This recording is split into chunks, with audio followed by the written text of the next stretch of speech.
এই সাইকেলটা বঢ়িয়া সাইকেলটা হଉ ଭାଇ ମୋ ଗାଡ଼ି ଚାବି ଲାଗିଲା ঠিক আছে ଗାଡ଼ି ଚାବି ଲାଗିଲା ଦେଖ ଭାଇ ସେ ମଝିରେ ମଝିରେ ମୋ ଗାଡ଼ି ଏଇଠି ମୁଁ ଆସୁଛି ଦେଖା କରି ଯିବି ହେଲା ମୋ ପୁଅ ଯୋଉ ପର୍ଯ୍ୟନ୍ତ ବଡ଼ ନ ହେଇଛି ମୁଁ ସେ ପର୍ଯ୍ୟନ୍ତ ଗାଡ଼ି ତମ ଭାଇ ମୁଁ ତମକୁ କଥା ଦଉଛି ତମ ପାଖରେ ଯୋଉ ଦିନ ପଇସା ହେଇଯିବ ତେଲ ପକେଇବାକୁ ତମେ ଆସି ତମ ଗାଡ଼ିଟା ନେଇଯିବ ହଁ ଠିକ କଥା ଆଉ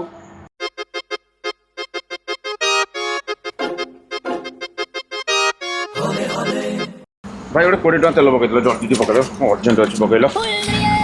ଭାଇ 20 ଟଙ୍କାର ତେଲ ହଁ ଆଶ୍ଚର୍ଯ୍ୟ 20 ଟଙ୍କା ତେଲ ଶୁଣିଲା କଣ ଆଶ୍ଚର୍ଯ୍ୟ ହେଇଯାଉଛ ପାନ ଜରିରେ ନେବ ପାନ ଜରି କାହିଁ ନେବି ଆଉ ମୋ ଗାଡ଼ିରେ ପକେଇବି ତେଲ ପାନ ଜରି ଗାଡ଼ିରେ ପକେଇବା ତେଲ ରେଟ୍ କେତେ ଲାଗି ଜାଣିପାରୁ ନା 9 ଟଙ୍କା 33 ପଇସା ହେଲାଣି ହଁ 9 ଟଙ୍କା 33 ପଇସା କ'ଣ ଅଛି ମୁଁ 20 ଟଙ୍କା ତେଲ ପକେଇଲେ ମୋ ଘରେ ଯାଇ ମୁଁ ପହଞ୍ଚିବି ସେଥିରେ କ'ଣ ଅଛି ଗାଡ଼ି ଷ୍ଟାର୍ଟ କରୁ 20 ଟଙ୍କା ତେଲ ସରିଯିବ ଓହୋ ଭାଇ ବୁଝୁନ କଥାଟାକୁ ମୋ ପୁଅ ଗୋଟେ ଅଛି ତାକୁ ମୁଁ ଗାଡ଼ି ଦେବା ପାଇଁ ନିଷେଧ କରିଛି କାରଣ ତା ମା ମନା କରିଛି 18 ବର୍ଷ ଉର୍ଦ୍ଧ୍ୱ ନହେଲେ ତାକୁ ଗାଡ଼ି ଦିଆଯିବ ନାହିଁ ବୁଝିଲ କଥାଟା ମୁଁ ଗାଡ଼ି ଯେ ନେଇ ଥୋଇ ଦେଉଛି ତ ଷ୍ଟାର୍ଟ ମାରୁଛି ତା ମାରୁ ଚାବି ଆଣି ଷ୍ଟାର୍ଟ ମାରି ନେଇ ପଳଉଛି ବୁଲିବାକୁ ଆଉ ମୁଁ ସିନା ତେଲ ପକେଇଲେ ସିନା ସେ ସିନା ଗାଡ଼ି ତୋଳି ବୁଲିବ ମୁଁ ତ ତେଲ ପକେଇବି ନା ସେ ଗାଡ଼ି ତୋଳି କେମିତି ବୁଲିବ କଥାଟା ବୁଝୁଛ ତ ସେଇଥିପାଇଁ ମୁଁ ତେଲ ପକେଇଲି 20 ଟଙ୍କା ତେଲ ପକେଇଛି ମୋର ଯୋଉ 5 କିଲୋମିଟର ଯିବା କଥା ଯିବ ତେଲ ସରିଗଲା ମୁଁ ଗାଡ଼ି ଥୋଇଦେବି ସଇଲା ସେ ଟଙ୍କା ଆଉ ନେବନି ଗାଡ଼ି ମୋ ପୁଅ ମହା ଚଗଲା ବା ତମେ ବୁଝିଲ ଭାଇ କଥାଟା ଏମିତି କଥା ହଁ ଗୋଟେ କଥା କହି ଖରାପ ହେଇଗନି କହୁନ କ'ଣ କହିବା କଥା ଗୋଟେ 1.5 ଲକ୍ଷ ଟଙ୍କାର ଗୋଟେ ଗାଡ଼ି ଚଢୁଛ ଦେଖିଲା ବେଳକୁ ତେଲ ପକେଇବା ପାଖରେ ପଇସା ନାହିଁ ତମର 20 ଟଙ୍କାର ତେଲ ପକଉଛ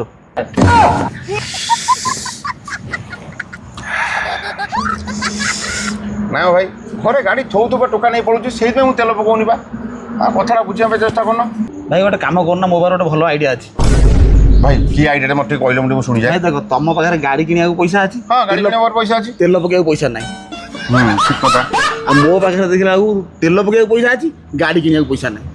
ମଲା ଏଇଟା କି କଥା ତମ ପାଖରେ ତ ତେଲ ପକେଇବାକୁ ପଇସା ଅଛି ଗାଡ଼ି କିଣିବାକୁ ପଇସା ନାହିଁ ତମେ ଆଇଡ଼ିଆଟା ଆଗେ ଶୁଣ କ'ଣ ହେଇ କହୁନ ମୁଁ ସେଇଥିପାଇଁ କହୁଥିଲି ତମ ଗାଡ଼ିଟା ମୋତେ ଦେଇଦିଅ ମୋର ତେଲ ପକେଇବାକୁ ପଇସା ଅଛି ହଁ ଆଉ ଦେଖିଲା ମୋର ସାଇକେଲଟା ତମେ ନେଇଯା ଓହୋ ତମ ସାଇକେଲଟା ମୁଁ ନେଇଯିବି ତମ ଗାଡ଼ିଟା ନେଇଯିବ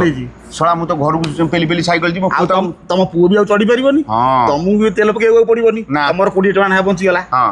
ତମ ପଇସା ବି ସେଭ୍ ହଁ ସେ ପଇସା ମୁଁ ଜଳିଖିଆ କାହିଁ ନ ଖାଇଦେବି ଆରାମସେ ହଁ ଠିକ କଥା ଭାଇ ତମ ସାଇକେଲଟା ତମ ଗାଡ଼ିଟା ରଖ ତମ ସାଇକେଲଟା ଗଲେ ନେଇକି ଆସିବ ଠିକ ଅଛି ତମ ଗାଡ଼ିଟା ଦିଅ ଥାଉ ଏଇଠି ଥାଉ ତମେ ନେଇଯିବ ସାଇକେଲଟା ନେଇ ଆସ ସାଇକେଲଟା ଜଲ୍ଦି ନେଇକି ଆସ ଜଲ୍ଦି ଶଳା ବୋକାଟା ଅଛି ଜାଣିପାରୁନି 1.5 ଲକ୍ଷ ଟଙ୍କାର ଗାଡ଼ି ଦେଇକିରି ସାଇକେଲ ନେଇକି ଯିବ କୁଆଡ଼େ ଗଲା ସାଇକେଲଟା ଆଣିବାକୁ 4 ଘଣ୍ଟା ଲାଗୁଛି ନା କ'ଣ ଆସି 10 ମିନିଟ୍ ମୁଁ ଠିଆ ହେଲିଣି ଆଇଲା ଭାଇ ଦେଲଟେ ଜଲ୍ଦି ଆସ ତମେ ହଲି ହଲି ଆସିଲେ ହବ କହିଲେ ଭାଇ ଏଇ ସାଇକେଲଟା ବଢ଼ିଆ ସାଇକେଲଟା ହଉ ଭାଇ ମୋ ଗାଡ଼ି ଚାବି ଲାଗିଲା ଠିକ ଅଛି ଗାଡ଼ି ଚାବି ଲାଗିଲା ଦେଖ ଭାଇ ସେ ମଝିରେ ମଝିରେ ମୋ ଗାଡ଼ି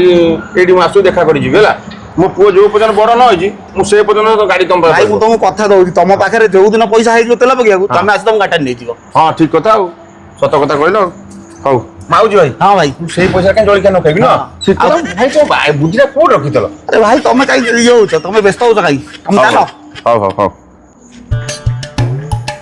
ଭାଇ ମୋ ଗାଡ଼ିଟା ଟିକେ ନଜର ରଖିତେ ଭଲ କି ଏଇ ବ୍ୟସ୍ତ ହବ ନା ପୁଅକୁ 18 ବର୍ଷ ହେଲେ ଆସିବ ଗାଡ଼ି ଦାୟିତ୍ୱର ସହିତ ମୁଁ ରଖିଦେବି ଯାରେ ପୁଅ ବାମ୍ଫ ନବୁ ଯା